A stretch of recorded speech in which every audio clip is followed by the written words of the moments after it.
तो बच्चों, आप सबकी एंजाइटी लेवल तभी से बढ़ी हुई है जब से आप सभी ने CUET PG पॉलिटिकल साइंस का पेपर दिया था, और स्पेसिफिकली तब से जब से प्रोविजनल आंसर की आपको देखने को मिली, और वो एंजाइटी तब और ज़्यादा बढ़ गई जब फाइनल आंसर की हमें देखने को मिला।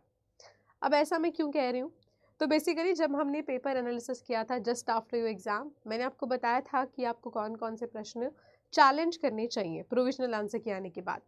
तो इसमें से आप लोगों ने क्वेश्चंस को चैलेंज भी किया, लेकिन उसमें से एक प्रश्न ऐसा था जिसका ऑप्शन बदलने की पूरी पूरी उम्मीद मुझे भी थी और आपको भी थी, लेकिन फाइनल आंसर की में उस प्रश्न को बदला नहीं गया। और जैसे कि आपको पता है कि ये पेपर होता है नेगेटिव मार्किंग का, एक क्वेश्चन से आपको 4 नंबर मिलते हैं। तो अगर आपका वो क्वेश्चन सही हो जाता है तो +4 आपको मिलता है, और अगर गलत हो जाता है तो पूरे स्कोर में से -1 का नुकसान झेलने को मिलता है। और एक ऐसा कॉम्पिटिटिव ज़माना जहाँ पॉइंट पॉइंट से बच्चों का फ्यूचर जो है बदल जाता है, बिकॉज उनका सपना, उनका ड्रीम यूनिवर्सिटी उन्हें नहीं मिल पाती। तो DU विश्वविद्यालय की बात कर लें या फिर हम JNU या BHU की बात कर लें, ये 3 बहुत फेमस है पॉलिटिकल साइंस के लिए, जहाँ एक एक अंकों से बच्चे अपनी ड्रीम यूनिवर्सिटी का रास्ता खो देते हैं। ऐसे ज़माने में अगर आपसे खुद यूनिवर्सिटी या फिर खुद आपका जो NTA है, जो प्रश्नों को करवाता है, पेपर को करवाता है, वो आपसे 4 नंबर छीन ले, तो सोचो, सिर्फ 4 ही नहीं, 5 नंबर का नुकसान। 4 तो वो जो आपको प्रश्न के नहीं मिले, और -1 जो आपका नेगेटिव मार्किंग में चला गया क्योंकि वो क्वेश्चन आंसर की में गलत दिया गया था। तो मैंने आपको जो प्रश्न बताया था वो प्रश्न मैं आपको एक बार दिखा देती हूँ। ये वाला वो प्रश्न है जो आपके फाइनल आंसर की में भी करेक्ट नहीं किया गया था। तो जो इसका ऑफिशियल आंसर की है, वहाँ पर इसका आंसर गलत था फाइनल आंसर की में। इसका जो करेक्ट क्रोनोलॉजी है वो मैंने यहाँ पे ऑलरेडी आप लोगों के लिए लिख दी है, but this video is not about the answer, because answer आप सबको पता है, आप सबने ऑलरेडी गूगल पे इसको इतना सर्च कर लिया था क्रॉस चेक करने के लिए, बट ऑफिशियल आंसर की में भी इसको ठीक नहीं किया गया। तो फाइनली अब एक स्टूडेंट ने इसे चैलेंज कर दिया है, जिसका जो मुद्दा है वो कोर्ट तक पहुंच चुका है। अब बहुत बच्चे बार बार मुझे यही मैसेज कर रहे हैं कि मैम अब मुद्दा कोर्ट तक पहुंच चुका है, तो क्या अब इसका फ़र्क एडमिशन प्रोसेस पे होगा? क्या हमें एडमिशन मिलेगा, नहीं मिलेगा? प्लीज़ इसके ऊपर कुछ बताइए। तो मेरे बताने से पहले दिल्ली यूनिवर्सिटी की तरफ से ऑफिशियल नोटिस आ चुका है। तो यहाँ पे आप देख रहे होंगे कि साफ तौर पर लिखा है, this has reference to the NTA's letter.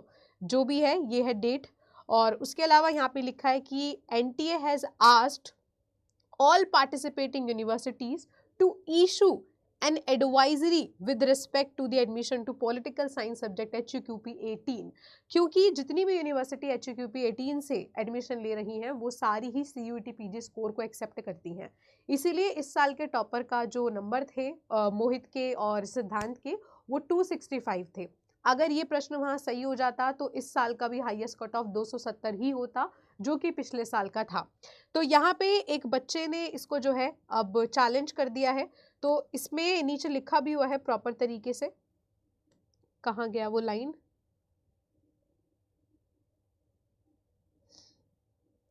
हाँ जी, यहाँ पे आप देख रहे हो कि अभी ये जो केस है ये पहुंच चुका है कोर्ट में, और यहाँ लिखा है कि पंजाब एंड हरियाणा डेटेड 27 मई 2025, ये वाला जो CPW नंबर है, टाइटल जो है, जो केस का नाम है, that is Gulshan Singh Cheema versus union of India and others. तो पहले तो इस बच्चे को मैनी मैनी कॉन्ग्रेचुलेशंस आप कह लो, या फिर आप यह कह लो कि आप में बहुत ही ज़्यादा हिम्मत है कि आपने इस प्रश्न को चैलेंज किया, बिकॉज बहुत सारे हज़ारों बच्चों का एडमिशन एक एक नंबर से चूक जाता है, वहाँ ये 4 नंबर बहुत ज़्यादा मायने रखते हैं। तो फिलहाल कोई फाइनल वर्डिक्ट इसमें नहीं आया है अभी। ये जो सिनेरियो है ये कोर्ट में गया हुआ है, लेकिन यहाँ पे दिल्ली यूनिवर्सिटी ने साफ तौर पर बोला है कि admission to the political science program is subject to the outcome of CPW number this one, यानी कि आपके एडमिशंस पेंडिंग रहेंगे before the honourable high court of Punjab and Haryana इस पर कोई फाइनल आउटकम नहीं दे देता। तो जो भी बच्चे हैं उनको, जिनका एक एक नंबर से एडमिशन चूक रहा था, अभी अब प्रॉब्लम मत लेना, अभी आप कोई टेंशन मत लो, बिकॉज यहाँ पे साफ तौर पे बोला गया है, NT ने सारी यूनिवर्सिटीज़ को कह दिया है कि with respect to political science admission please wait for the final verdict of the high court. तो हाई कोर्ट का जैसे ही यहाँ पे फाइनल वर्डिक्ट आएगा, एंड होप करिए कि हम सबके फेवर में हो, बिकॉज बहुत साफ तौर पर वो प्रश्न का आंसर गलत दिया गया था थ्रू NTA, 2 बार आंसर के आने के बावजूद, एक फाइनल और एक प्रोविजनल वाली। तो उम्मीद करते हैं कि ये सारा जो फैसला होगा वो मेरे और आप सबके फेवर में होगा और आप सब अपनी ड्रीम यूनिवर्सिटी का एडमिशन और भी आसान कर पाएंगे। तो मैं जानना चाहती हूँ कि आप लोगों में से और कितने लोग हैं जो इस हाई कोर्ट के फैसले आने का इंतज़ार कर रहे हैं। जैसे ही फैसला आएगा उसके रिलेटेड में वीडियो आ जाएगी, तो नीचे लिखिए हैशटैग में hashtag justice for political science students, because मैं चाहती हूँ कि मेरे सभी बच्चे, जितने भी मेरे से जुड़े हुए बच्चे हैं, सब अपनी ड्रीम यूनिवर्सिटी तक पहुँचे। So let's wait for the outcome, and जो भी अपडेट होगा मैं आपको इस चैनल के थ्रू बताती रहूँगी। तब तक आप चैनल को सब्सक्राइब रखिएगा और वीडियो को लाइक करिए और अपने दोस्तों के साथ शेयर करिए। So best of luck and just hope for the best.